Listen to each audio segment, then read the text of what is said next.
آج آپ کو ایک کہانی سناؤں گی اور اس سے کیا سیکھتے ہیں آپ ضرور سیکھیے گا۔ ایک مرتبہ ایک بادشاہ نے اپنے وزیر کو آدھی سلطنت دینے کو کہا، لیکن ساتھ میں کچھ شرطیں بھی لگا دیں کہ یہ شرطیں پوری کرو گے تو آدھی سلطنت ملے گی۔ اب وزیر نے لالچ میں آ کر شرطیں جاننے کی درخواست کی کہ جلدی سے مجھے شرطیں بتا دی جائیں۔ بادشاہ نے وہ شرطیں ہیں وہ 3 سوالوں کی صورت میں سامنے رکھ دیں۔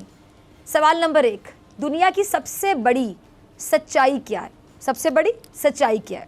سوال نمبر 2، دنیا کا سب سے بڑا دھوکہ کیا ہے؟ سوال نمبر 3، دنیا کی سب سے میٹھی چیز کیا ہے؟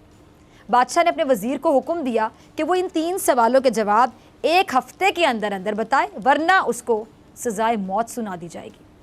اب وزیر نے سب سے پہلے دنیا کی سب سے بڑی سچائی جاننے کے لیے ملک کے جتنے بھی دانشور تھے ان کو جمع کیا اور ان سے سوالات کے جوابات مانگے تاکہ وہ جان سکے کہ سب سے بڑی سچائی کون سی ہے دنیا کی۔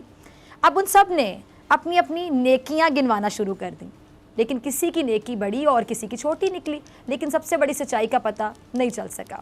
اب اس کے بعد وزیر نے دنیا کا سب سے بڑا دھوکہ جاننے کے لیے کہا تو تمام دانشور اپنے دیے ہوئے فریب کا تذکرہ کرتے ہوئے سوچنے لگے کہ کس نے کس کو سب سے بڑا دھوکہ دیا، لیکن وزیر اس سے بھی سیٹسفائیڈ نہ ہوا، مطمئن نہیں ہوا۔ پھر کیا ہوا؟ اسے سزائے موت کا خوف کھائے چلا جا رہا تھا، تو اس نے کیا کیا کہ بھیس بدل کر وہاں سے فرار ہو گیا۔ اب چلتے چلتے رات ہو گئی۔ اب اسی دوران اسے ایک کسان نظر آیا جو زمین کھود رہا تھا۔ کسان نے وزیر کو پہچان لیا۔ وزیر نے اسے بتایا کہ وہ کتنی مشکل میں ہے اور اپنی جان بچانے کے لیے بھاگا ہے۔ اب کسان نے اس کے سوالوں کے جواب دینے کی حامی بھری کہ مجھے سوال بتاؤ، شاید میں جواب دے دوں۔ دنیا کی سب سے بڑی سچائی اس نے بتائی کہ موت ہے، موت۔ اور دنیا کا سب سے بڑا دھوکہ کسان نے وزیر کو بتایا کہ دنیا کا سب سے بڑا دھوکہ زندگی ہے۔ اب تیسرے سوال کا جواب کہ دنیا کی سب سے میٹھی چیز کیا ہے، یہ بتانے سے پہلے، جواب بتانے سے پہلے کسان نے وزیر سے کہا کہ میں اگر تمہارے تیسرے سوال کا بھی جواب بتا دوں تو تمہاری تو مشکل آسان ہو جائے گی، لیکن مجھے کیا ملے گا؟ سلطنت تو تمہارے ہاتھ آئے گی تینوں سوالوں کے جواب بتانے کے بعد۔ اب یہ سن کر وزیر نے سوچا اور اس نے اسے 20 گھوڑوں کی پیشکش کر دی اور شاہی نوکری کا بھی لالچ دے دیا۔ کسان نے یہ سن کر جواب دینے سے انکار کر دیا۔ اب وزیر نے سوچا کہ یہ تو اتنے پہ آمادہ نہیں ہو رہا، شاید یہ آدھی سلطنت کا خواب دیکھ رہا ہے۔ وزیر نے سوچا کہ یہاں سے بھی بھاگ جاتا ہوں، فرار ہو جاتا ہوں۔ وہ بھاگنے لگا تو کسان بولا کہ اگر یہاں سے بھی بھاگ جاؤ گے تو پھر ساری زندگی تم بھاگتے ہی رہو گے اور بادشاہ کے بندے تمہارا پیچھا کرتے رہیں گے، اب اگر پلٹو گے تو جان سے مارے جاؤ گے۔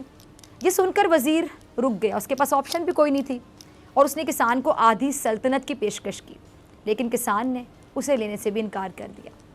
اب اتنے میں ایک کتا وہاں پر آیا اور پیالے میں رکھے ہوئے دودھ میں سے آدھا دودھ پی کر چلا گیا۔ پیالے میں دودھ تھا، کتا وہاں پر آیا، اس نے آدھا دودھ پیا اور چلا گیا۔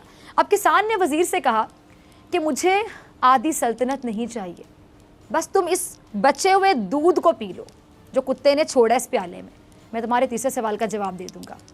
اب یقینی طور پہ کسان کے اس بات پر وزیر کی کیا کیفیت ہوگی، تل ملا گیا وہ کہ کیسے وہ کتے کا بچا ہوا دودھ پی لے، مگر اپنی موت کے ڈر سے اس نے دودھ پی لیا۔ اس کے پاس آپشن کوئی نہیں تھی، زندگی کے لیے اس نے موت سے بچنے کے لیے اور زندہ رہنے کے لیے وہ دودھ پی لیا۔ اب وزیر نے دودھ پی کر کسان کی طرف دیکھا اور اپنے سوال کا جواب مانگا تو کسان نے کہا کہ دنیا کی سب سے میٹھی چیز انسان کی غرض ہے، غرض، جس کے لیے وہ کچھ بھی کرنے کے لیے تیار ہو جاتا ہے، جیسا کہ گھنونا ترین کام بھی کر گزرتا ہے کہ کتے کا بچا ہوا دودھ تم نے پی لیا اپنی غرض کے لیے۔ ناظرین، ایسی حالت ہمیں بھارت کی بھی نظر آتی ہے، لالچ اور ہوس۔ لالچ اور ہوس میں بھارت نے آپ کو یاد ہوگا کہ 26 اکتوبر 1947 کو کشمیر پر طاقت کا زور استعمال کرتے ہوئے قبضہ کر لیا، لیکن آج تک بھارت اسے اپنا حصہ نہ بنا سکا۔ فریبی بھارت اقوام متحدہ میں مسئلہ لے کر گیا جہاں اسے منہ کی کھانا پڑی، اور اقوام متحدہ نے کشمیریوں کے حق خود ارادیت کو تسلیم کیا۔ حریت پسندوں نے مقبوضہ وادی میں جو جدوجہد آزادی ہے اس کا باقاعدہ آغاز کیا، اور بھارت کو وہاں لاکھوں کی تعداد میں فوج بھیجنا پڑی۔ اب کیا حال ہے کہ اتنے سال گزرنے کے باوجود 70 سال سے زائد بھارت کشمیری عوام کے حق خود ارادیت کو غصب کرنے کی کوششوں میں مصروف ہے، لگا ہوا ہے، لیکن اسے ان تمام کوششوں کے باوجود بھی منہ کی کھانا پڑی، ناکامی کا سامنا ہے۔ اب گزشتہ سال آپ کو یاد ہے کہ بھارت نے آرٹیکل 370 ختم کر کے کشمیر کی جو حیثیت ہے، جدا گانہ حیثیت، اس کو ختم کرنے کا ڈنڈورا تو پیٹ دیا، لیکن حقیقت میں کشمیر آج بھی جدا گانہ حیثیت ہی رکھتا ہے. یہ حقیقت ہے، مکر نہیں سکتا. 5 اگست کے اس اقدام نے بھارت کے کشمیر پر موقف کو بھی کمزور کیا اور بھارت میں جو کشمیر کے حوالے سے ایک رائے عامہ تبدیل ہوتی ہوئی نظر آ رہی ہے اسے بھی. شاہ محمود قریشی صاحب کا کلپ ہوگا، ٹیم ذرا چلائیے گا. پاکستان بھارت آج آپ کہہ لیں کہ اپنے لالچ میں اتنا آگے چلا گیا یا اس حد تک اندھا ہو گیا ہے کہ وہ ہر وحشیانہ کام کرتا ہے اور ہر طرح کا ظلم کشمیروں پر ڈھاتا چلا آ رہا ہے. مقبوضہ وادی میں قتل عام ہو یا پھر آپ دیکھ لیں کہ نام نہاد سرچ آپریشن ہو، کسی بھی کشمیری نوجوان کی جبری گمشدگی ہو یا پھر خواتین سے زیادتی کے واقعات ہوں، بھارت نے کشمیریوں کی تحریک آزادی کو دبانے کے لیے آپ کہہ لیں کہ ہر طریقہ استعمال کیا، لیکن اسے ناکامی کا ہی منہ دیکھنا پڑا.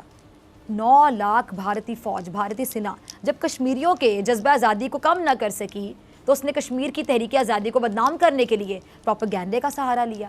لیکن کشمیریوں کی آزادی کی جدوجہد کو دہشت گردی کا لیبل لگانے کی بھارتی کوششیں بھی ناکام ہو گئیں. اچھا ناظرین، بھارت نے پاکستان کے خلاف بھی دنیا کو یہ سمجھانے، جھوٹا سبق پڑھانے کی باقاعدہ کوشش کی، سازش کی کہ پاکستان مقبوضہ کشمیر میں تشدد کی کارروائیوں میں شامل ہے، جبکہ حقیقت کیا ہے؟ حقیقت یہ ہے کہ بھارت پاکستان کے استحکام کے خلاف سازشیں کر رہا ہے، جس کا ثبوت کلبھوشن یادیو کی صورت میں دنیا کے سامنے آ چکا ہے. اب یہی نہیں کہ بھارت کی افغان سرزمین کو پاکستان کے خلاف استعمال کرنے کی جو کوشش ہے وہ بھی آپ کے سامنے اور وہ بھی بے نقاب ہو گئی. ہر جگہ پہ بھارت بے نقاب ہو رہا ہے، ایکسپوز ہو رہا ہے، بھارت کی اوقات اور اصلیت لوگوں کے سامنے کھل کر آ رہی ہے. اب اقوام متحدہ میں پاکستان کے جو خصوصی مندوب منیر اکرم صاحب، انہوں نے بھارتی سازشوں کے خلاف جو ثبوت ہیں وہ ڈوزیئر جو ہے اقوام متحدہ کے حکام کے حوالے کیا. آپ کو پتہ ہے اب اس ڈوزیئر میں بھارت کے جو تمام آپ کہہ لیں کہ سیاہ کرتوت ہے نا، کالے کرتوت، وہ درج ہیں. اور یہ صرف الزام نہیں ہے، یہ پاکستان ہے جو ثبوت کے ساتھ بات ہے، جھوٹے پروپیگنڈا نہیں کرتا پاکستان بھارت کی طرح، الزامات کی بچھاڑ نہیں کرتا. ہم جب بھی بات کریں گے پورے یقین کے ساتھ بات کریں گے اور پورے ثبوت کے ساتھ بات کریں گے. بھارتی سفارت خانے کے خطوط کی صورت میں اور آپ کہہ لیں کہ دہشت گردوں کو جو کی جانے والی فنڈنگ ہے اس کے شواہد کی صورت میں تمام ثبوت پیش کر دیے گئے ہیں. اب گزشتہ ہفتے ڈی جی ISPR نے آپ کو یاد ہوگا اپنی پریس کانفرنس کی تھی جس میں ان شواہد کو میڈیا کے سامنے بھی پیش کیا گیا تھا. کلپ ہوگا ٹیم آپ کے پاس ڈی جی ISPR کا، ذرا چلائیے گا.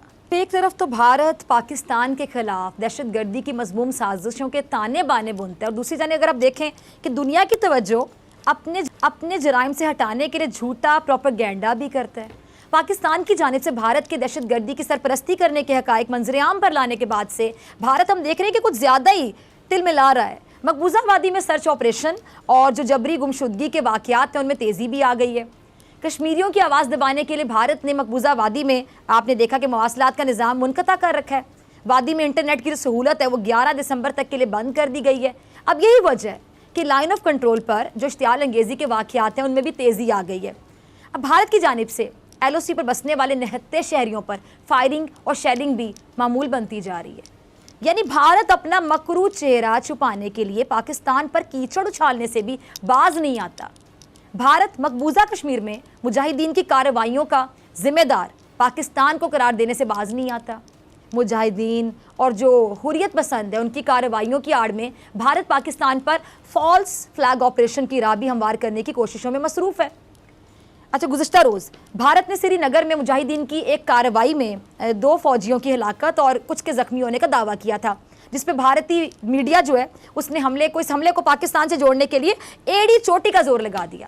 اور وہی جو گودی میڈیا، میں اکثر کہتی ہوں گودی میڈیا، جو کہ BJP نے گودی لیا ہوا ہے، مودی نے گودی لیا ہوا ہے، ان کا جو گودی میڈیا ہے جس نے اڑی اور پلوامہ حملوں کے بعد دونوں ملکوں کے درمیان جنگ کروانے کی بھی آپ کو یاد ہوگا کہ کوئی کسر نہیں چھوڑی تھی. اب ایک بار پھر ایسے ہی کسی فالس فلیگ آپریشن کے لیے زمین ہموار کی جا رہی ہے. پلوامہ واقعے کے بعد ہونے والا جو آپریشن ہے اس سے بھی بھارت نے میرے خیال سے کچھ نہیں سیکھا. اب ایک بار پھر ہم کہہ سکتے ہیں کہ بھارت ایک بار پھر وہی غلطی دہرانے جا رہا ہے جس سے پہلے اسے کافی مہنگی پڑی تھی، یاد ہونا چاہیے. لیکن وہ کیا کہتے ہیں کہ جنگی جنون میں اندھی مودی سرکار کچھ بھی سمجھنے پر راضی دکھائی نہیں دیتی ہے. اب دوسری جانب بھارتی افواج بھی اپنی تمام تر آپ کہہ لیں کہ کمزوریاں جاننے کے باوجود مودی سرکار کی وہاں پر مس ایڈونچر کرنے پر مجبور دکھائی دیتی ہے.